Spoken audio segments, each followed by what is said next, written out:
How's it going, everyone? Welcome back to episode number 2 of Around the CHL. Thank you all for tuning in.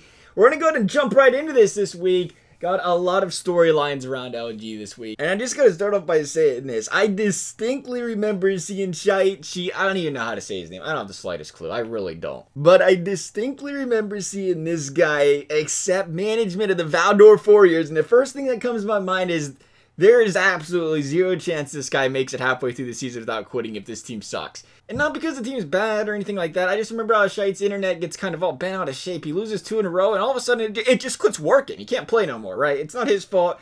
Those internet problems that just jump up on you. But more surprising was probably the exit of Merkley, the team's owner. I expected him to stick around for the long haul. I'm just going to assume Oprah pushed him to that breaking point and he just had enough. He's like, I'm out of here. I'm done. I can't put up with it anymore, pal. Sorry, did I say Oprah? I meant Jay Yeti. I always get those people that do 1,000 giveaways a year mixed up. You know how that can be. You get a takeaway, you get a takeaway. Everyone gets a takeaway courtesy of Jay Yeti. You just don't find generous individuals like that these days. On a real note, though, don't be that guy. Don't be the cancer to your team. It ain't helping you. It obviously ain't helping your team.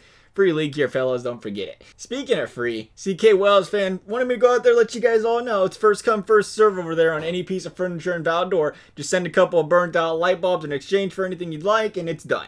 It was quite the week for the Banhammer, though. We didn't just see Valdor's boys go down. We seen Victoria Royals boys go down as well, hit with that big Banhammer. 3 season capital bans. Have a good time with those. And from my understanding, it was from a verbal altercation outside of LG premises. I'm going to say this one time. I love the fact that LG's out there trying to clean up the site and, you know, trying to make it less toxic on what is probably known as a very toxic community that the NHL community is. And hey, if that's the president LG wants to set, I'm all for it. But I've seen multiple cases where guys create quote-unquote bullying, quote-unquote threatening threads created on LG, on their site, public site, and the Bugs just kind of remove it, do whatever they want. No further punishment. There's got to be a balance. You can't ban one guy for threatening a guy in an Xbox party or a DM or whatever, and then just act like nothing happened when you see a guy like Big Paul Bread make multiple forum posts making fun of another LG member to the public, edging other guys to jump on him as well. I don't care if you like the guy or not, it doesn't make it right. You want to call it soft, go ahead, but you can't let one group of guys making remarks off of LG, by the way, not exactly representing them directly on their site, but then let another guy or two pretty much break the same rule on your actual site and let them get away with it. I don't know, you know what I mean? I don't know, sue me. I'm sure all the Drummondville boys will be after my head now. Get in line, boys, it's all good. Speaking of soft, though,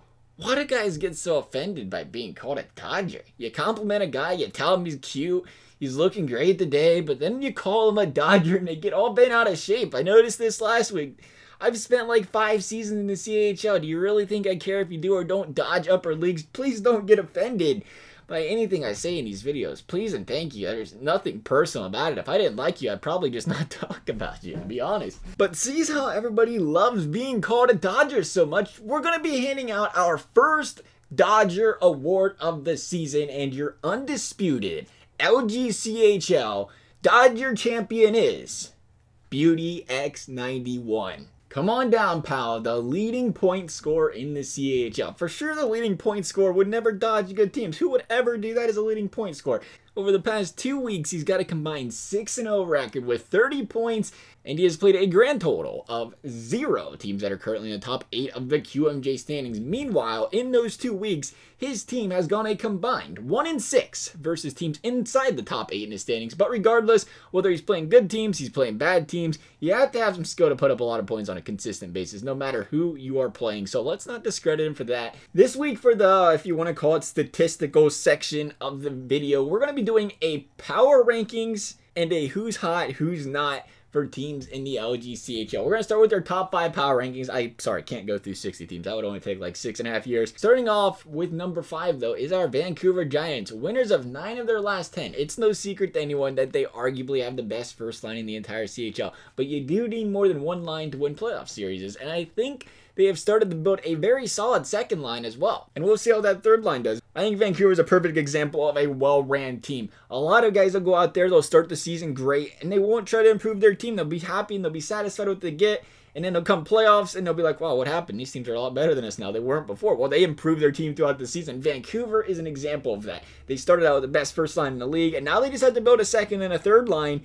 and they're starting to do that, and they're going to be a very, very tough team to beat come playoffs. Our 4th ranked team is the Hamilton Bulldogs, one of the more well-rounded teams around the league, hands down one of the best D-cores in the league, currently 33, 8-4. If there's one thing that does concern me is I don't really understand the waiving of Jason 29. I'm not sure the whole situation, maybe something happened internally, but it looked like a wasted opportunity to, again, improve your team throughout the year. The guy was 11-1. Whether you like the way he was playing or not, he had to hold some sort of trade value. Maybe you could have improved your team elsewhere, but instead you waive him, he goes to Tri-City and gets claimed, and you get absolutely nothing for him. But hey, then again, their team's doing a lot better than any team I've ever built, so who am I to question it? Number 3 is the Shawinigan Cataracts. Number 2 is the Owen Sound. I'm going to put these two together for one reason. Reason being, I feel like these two owners do the best job of getting the most out of their players. Say what you want about Avery and all the shenanigans. Over the last few seasons, I've seen these two owners bid on players or trade for them and think like, why? Why did you bid on that guy? He is not good at hockey. Why would you bid on this guy? He's been a career TC player. That was a big mistake by these guys. Then 3 weeks down the road, and the guy's 8-1. The work these guys do with the talent they're given is absolutely amazing. Shawinigan just tanked last week, so we're going to have to see what happens, if anything happens with that matter.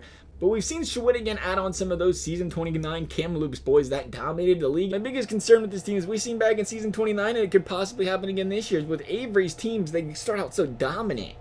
Then he starts making trades, you start seeing cracks form. Then all of a sudden he illegally sets his rosters for playoffs, he gets bounced in the second round, so we're going to have to see what happens this year with this. As for the Owen Sound, this is a wake-up call to every single owner who thinks you need these 3-point-per-game players to win games. The Sound Attack have scored 114 goals this season, well below the league average, especially for any team that's currently a playoff team. But they've allowed a tied for league best 70 goals against this year. Good defense has and always will shut down these offensive powerhouses come playoffs. And I have no doubt this team's going to walk through a lot of teams come playoffs once again. Number 1 is the St. John Sea Dogs. Maybe a surprise to some. I'm going to start by saying this. You really can't look and say St. John's is better than Vancouver. You can't say they're better than Owen Sound or Hamilton for that matter, because they simply don't play each other. The argument can be made for any conference being the best. So put your keyboards back down, finish off the video, and understand the top ranked team is very subjective. St. John's, though, is the team tied with Owen Sound for the fewest goals allowed this season. They're currently 36, 7-2 on the season. They're 3-0 versus the Cataracts, and it wasn't just no fluke of a game versus the Cataracts.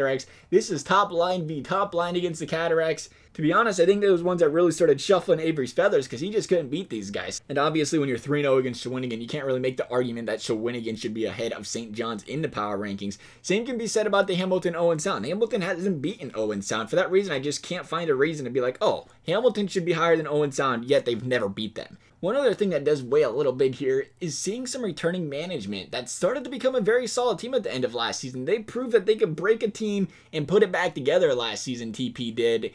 And this season, they started out a good team. I can only imagine how much better that team's going to be over the course of the season. Not to mention, somehow last year the Sea Dogs managed to put a $9 million player on their roster. And they were still very competitive come playoffs. Now they go out there and get said player Breck Easy, by the way, for a $5.5 million steal. And this season, TP continues to chug his team along in the right direction. It's going to be very interesting to see how these guys do in the next couple weeks.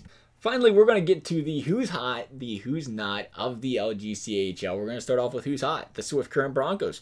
Won 9 of their last 12 games. Swift Current is the Titanic of the LG. In other words, the team hasn't been above water for about a century now. And to see Smitty come over here, inherit this team mid-season after the removal of then owner Jay Saucy, who by the way thought it'd be a good idea to go out there and not partake in bidding for the first day and a half, and to now go out there and look and see that Smitty has somehow turned this team into a team not to sleep on is very impressive. Then finally, who's not?